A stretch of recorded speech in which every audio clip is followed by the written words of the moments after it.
نحمدہ صلی اللہ رسول الکریم اما بعد فاعوذ باللہ من الشیطان الرجیم بسم اللہ الرحمن الرحیم السلام علیکم ورحمۃ اللہ وبرکاتہ۔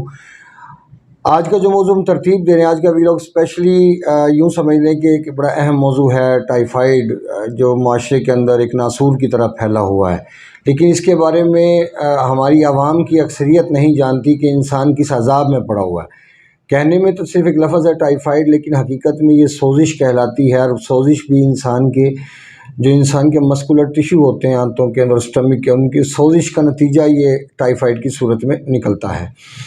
آج کی جو ویڈیو ہے وہ ہماری کانسٹیپیشن اور ٹائیفائڈ کے اوپر ہے، یعنی ٹائیفائڈ کا اور کانسٹیپیشن کا آپس میں کیا گہرا تعلق ہے۔ کانسٹیپیشن یوں سمجھ لیں کہ پخانے کا کھل کے نہ آنا کانسٹیپیشن کہلاتا ہے، اور جب ہمارا پخانہ کھل کے نہ آنا شروع ہو جائے، مطلب یوں سمجھ لیں کہ وہ بریک کرنا سٹارٹ ہو گیا، دن میں 2 دفعہ اجابت ہونا سٹارٹ ہو گئی، یا ایک ٹائم پہ آیا، پہلے ہارڈ آیا بعد میں سافٹ ہو گیا، یا دن میں وہ یوں سمجھ لیں اس کا کوئی وقت نہیں ہے، تو یہ ساری صورتحال کانسٹیپیشن کی ہیں۔ کانسٹیپیشن کے اندر جو سوزش ہوتی ہے وہ بتدریج ترقی کرتی چلی جاتی ہے، اور وہ پھر جب ایک لیول پہ پہنچتی ہے تو پھر وہ ٹائیفائڈ جیسی علامات ہمارے سامنے آنا شروع ہوتی ہیں۔ جس طرح کانسٹیپیشن علامت ہے، اسی طرح ٹائیفائڈ بھی ایک علامت ہے۔ اگر آپ ٹائیفائڈ کو بیماری سمجھیں گے، پھر آپ کو کانسٹیپیشن کو بیماری سمجھنا پڑے گا۔ اس کا مطلب ہے پھر اتنی ساری بیماریاں ہمارے وجود کے اندر چلی جاتی ہیں کہ وہ ان سب کا علاج الگ الگ ہوگا۔ ایسا کیسے ممکن ہے کہ آپ سب چیزوں کا علاج اگر الگ الگ کرنا شروع کریں گے تو کیسے بات بنے گی؟ کبھی بھی بات نہیں بنے گی، بلکہ الٹا نقصان ہوگا، کیونکہ اس کی جو بنیادی وجہ بنی ہے وہ تو ہمارے خون کے اندر ایسڈ کا بڑھنا شروع ہوا، اور پھر اس کے بعد خون گندا ہونا شروع ہوا۔ خون گندا ہونے کے ساتھ ساتھ آہستہ آہستہ جو مسکولر سسٹم تھا وہ شدید تناؤ میں آ گیا، شدید دباؤ میں آ گیا۔ اب جب شدید دباؤ پڑے گا، اس کے انسان کی نفسیات کے اوپر بھی گہرے اثرات پڑیں گے۔ اب یہاں پہ اگر ہم کانسٹیپیشن کو ٹھیک کرنا چاہتے ہیں، سب سے پہلے تو ہمیں یہ سوچنا ہوگا کانسٹیپیشن کی وجہ کیا بنی ہے۔ وہ بنی ہے ایسڈ، تیزابیت یعنی خشکی کا بڑھ جانا۔ اگر اب خشکی بڑھ گئی ہے تو ہمارے جسم کے اندر آٹومیٹک خون کی رفتار سلو ہونا شروع ہو جائے گی، کیونکہ حرارت ایک ایسی چیز ہے کہ جو رفتار کو بیلنس رکھنے میں اہم کردار ادا کرتی ہے۔ اور اس میں یہاں سے ایک اور میں آپ کو واضح مثال دے کے سمجھانا چاہوں گا کہ جیسے جب شدید سردی پڑتی ہے یا کورا پڑتا ہے، تو اس صورتوں میں آپ نے دیکھا ہوگا کہ درخت جل جاتے ہیں، اس کے پتے ختم ہو جاتے ہیں، گھاس جل جاتے ہیں، فصلوں کو نقصان پہنچتا ہے۔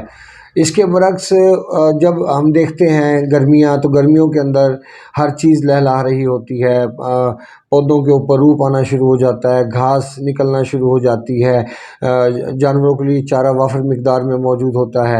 اور پھر اسی طرح اگر دیکھتے ہیں کہ جب کورا پڑتا ہے یا سردی شدید ہوتی ہے، خشکی ہوتی ہے موسم کے اندر، تو اس صورتوں میں انسان کو بھی کھانے کے حوالے سے اور جانوروں کو بھی کھانے کے حوالے سے چیزیں بہت کم دستیاب ہوتی ہیں، کیونکہ اس کنڈیشن میں کاربن کا لیول بڑھ چکا ہوتا ہے، آکسیجن کا لیول کم ہوتا ہے۔ آکسیجن کا نارمل ہونا آپ کی نشو و ارتقاء کے لیے بہت ضروری ہے، کیونکہ کاربن ہماری خوراک نہیں، آکسیجن ہماری خوراک ہے۔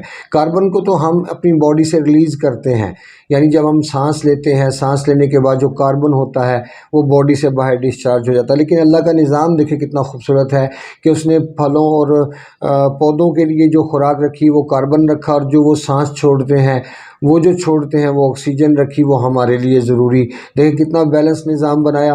تو اگر اتنا بیلنس نظام میرے اللہ نے ترتیب دیا، تو آپ سوچئے کہ باقی چیزوں کے بارے میں میرے رب نے کیوں نہیں سوچا ہوگا۔ جو باقی چیزیں اللہ نے پیدا کی ہیں، سب چیزوں کے فائدے اور نقصانات ہیں، لیکن جہاں جس کا فائدہ اس کو استعمال کیا جائے۔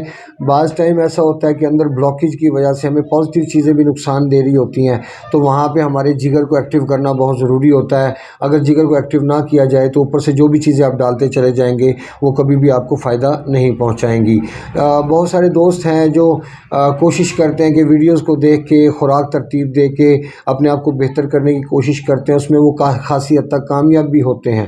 ایسا نہیں کہ کامیابی نہیں ملتی، لیکن جو پرابلم ہوتی ہے بیسک، وہ تو وہیں کی وہیں موجود رہتی ہے، کیونکہ اللہ رب العزت نے جو میڈیسن کا نظام بنایا وہ بھی ایک طریقہ قاعدہ کلیہ کے تحت بنایا۔ یہاں تک کہ جو سونا اور چاندی ہم لوگوں کے پہننے کے کام آتا ہے، وہ ادویات میں بھی استعمال ہوتا ہے۔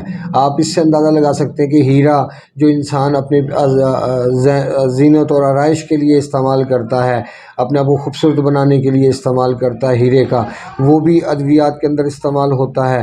اب یہاں سے آپ اندازہ لگا سکتے ہیں کہ اللہ رب العزت کی بنائی ہوئی چیزیں تمام کی تمام کارآمد ہیں، لیکن جس چیز کا جہاں ضرورت ہے وہیں اس کا استعمال کیا جائے۔ جیسے مثال کے طور پہ مرد سونا نہیں پہن سکتا اور مرد چاندی پہن سکتا ہے، اسی طرح عورت کے لیے یہ ہے کہ وہ سونا پہن سکتی ہے، چاہے جتنا پہننا چاہے وہ پہن سکتی ہے، لیکن مرد کے لیے ممنوع ہے۔